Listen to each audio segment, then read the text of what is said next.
Cette histoire commence en Israël à Beersheva. Après 2 semaines d'attente angoissante, Hagi Marciano, un brillant étudiant en Torah, reçoit le résultat de ses examens à l'hôpital. Il s'attendait au pire. Le docteur lui révèle alors son diagnostic et lui dit « Cher monsieur Marciano, je suppose que vous vous en doutiez.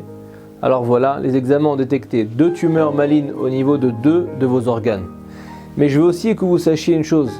Dans beaucoup de cas similaires, de nombreuses personnes ont pu s'en tirer. » Hagi avait l'impression que son univers s'écroulait.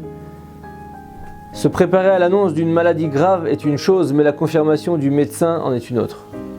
Le docteur reprend sur un ton rassurant et lui dit « Je vais être franc avec vous. L'opération que vous devez subir est particulièrement délicate, c'est pourquoi je vous déconseille de l'effectuer en Israël. Nous n'avons pas les équipements nécessaires. Voilà ce que je vous recommande. Aux États-Unis, j'ai rencontré personnellement un professeur non juif d'une noblesse d'âme particulière. Son nom est Johan Van Dintz. C'est le premier chirurgien au monde s'occupant de ce genre de cas et ça fait plus de 30 ans qu'il exerce. C'est vraiment le meilleur dans son domaine. Hagi se renseigne alors auprès de tous les grands spécialistes en Israël qui sont tous unanimes, sans l'ombre d'un doute. Ce professeur est le meilleur chirurgien possible pour traiter ce genre de maladie. La décision de Hagi est prise, il va se faire opérer en Amérique. Son dossier médical est envoyé par email et la réponse ne tarde pas à arriver. Monsieur Marciano, dit la lettre, après avoir examiné les résultats de vos analyses, le docteur Van Dintz a rendu son diagnostic. Il faut extraire les 2 organes touchés et les remplacer par 2 organes artificiels. Les chances de réussite de l'opération sont de 50%. Voici le tarif. Chirurgien, 50 000 $. Frais d'hôpital comprenant la salle d'opération, les médicaments et la chambre, 30 000 $. Total, 80 000 $. Loin de se décourager à l'idée de réunir une telle somme, Hagi commence immédiatement à récolter l'argent nécessaire. Durant 2 semaines, il passe d'une synagogue à l'autre en montrant son dossier médical et les recommandations des rabbanim, surmontant sa faiblesse et son sentiment de honte. La vie en valait bien plus la peine. Après beaucoup d'efforts, il parvint à obtenir 30 000 $, mais il manque encore 50 000 $ pour payer le chirurgien et le temps est compté. Et voilà que le docteur qui s'occupait de Hagi en Israël, qui était tenu au courant de l'évolution de la situation, contacte l'hôpital aux États-Unis pour l'informer que l'argent a été réuni. Il demande ensuite de fixer au plus vite une date d'opération et la réponse arrive dès le lendemain. Hagi doit se rendre aux États-Unis dans 10 jours. Mis au courant de la situation, Hagi téléphone immédiatement à son ancien médecin et lui dit « Mais qu'est-ce qui vous a pris? Comment je vais encore trouver 50 000 $?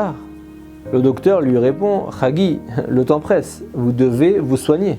Pour l'instant, envoyez 30 000 $ et Hachem s'occupera du reste. Maintenant, décollez pour les États-Unis et pour votre guérison. » Et quelques jours plus tard, Hagi atterrit à New York accompagné de sa sœur Carmit. Une fois à l'hôpital, le professeur Van Dintz vient l'accueillir et lui dit avec un sourire radieux « Monsieur Marciano, bienvenue. Vous n'avez aucun souci à vous faire. Vous êtes entre de bonnes mains.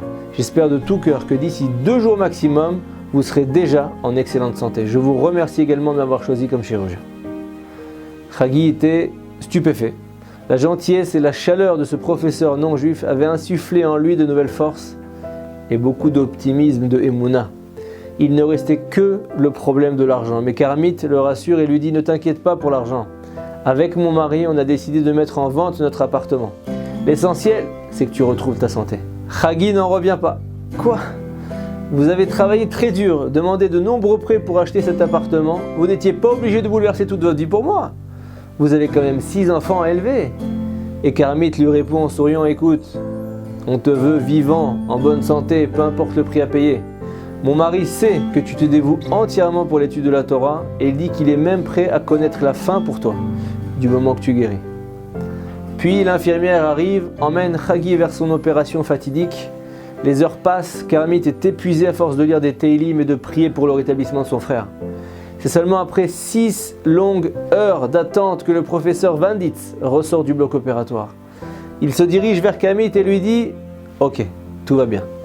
Votre frère a été placé en salle de réanimation et selon mon expérience, il devrait se rétablir rapidement. Demain après-midi, il reprendra conscience et on fera un bilan ensemble. Sachez que malgré les résultats des examens plutôt alarmants, la situation était moins grave que prévu. Il vivra, et je l'espère, de très nombreuses années encore. Un soulagement pour Kermit, sa sœur qui en pleure de joie, et le lendemain, Hagi se réveille et lui et sa sœur attendent anxieusement la venue du professeur. Et tout à coup, le voilà qui arrive dans la chambre avec un vieil album photo. Voyant leur étonnement, le professeur s'explique et leur dit « Avant toute chose, je voulais vous montrer quelques photos.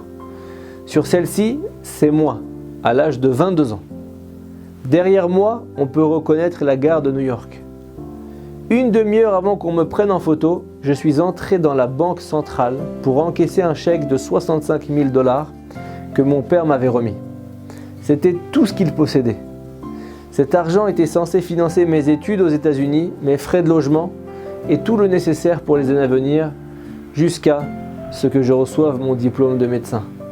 Ne me demandez ni comment ni pourquoi, mais une heure après avoir été photographié, j'ai perdu le sac qui contenait l'argent.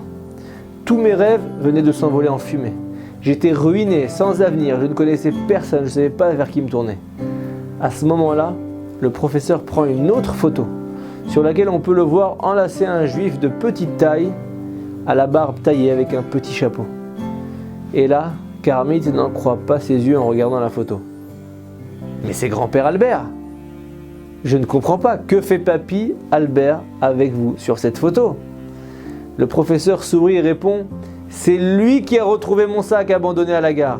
Tout le monde avait vu qu'il contenait énormément d'argent. Et votre grand-père s'est battu pour l'obtenir et le rapporter à son propriétaire. Il a reçu quelques coups au passage, mais ça lui était bien égal. Il l'a amené au commissariat, il a attendu là-bas 5 heures jusqu'à que le propriétaire, c'est-à-dire moi, arrive complètement désespéré. Je l'ai supplié d'accepter quelques milliers de dollars en remerciement, mais il a refusé. Il m'a dit la chose suivante, il m'a dit « Nous les juifs, on ne fait pas les mitzvot pour recevoir une récompense. Vous allez pouvoir réaliser votre rêve de devenir médecin. Je suis heureux pour vous, je vous demande juste une chose. Si un jour vous devenez un important docteur et qu'un juif avec des difficultés financières a besoin de vos services, souvenez-vous de moi. Aidez-le, ce sera ma plus grande récompense. » Le professeur reprend et dit « Croyez-le ou non, mais au cours de ma carrière, j'ai eu l'occasion d'opérer des centaines de juifs en leur accordant de grandes réductions. Même lorsqu'ils n'avaient rien demandé qu'on les aide. Lorsqu'on m'a sollicité pour opérer un certain Hagi Marciano, je me suis dit, c'est pas possible.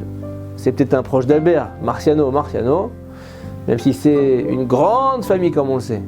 J'ai passé quelques coups de fil en Israël et je me suis rendu compte avec joie que je ne m'étais pas trompé. Et voilà qu'il se tourne vers Hagi, le malade, l'ex-malade, et il lui dit, Monsieur Marciano, votre grand-père a déjà réglé les frais de votre opération. Nous sommes quittes. Shabbat Shalom.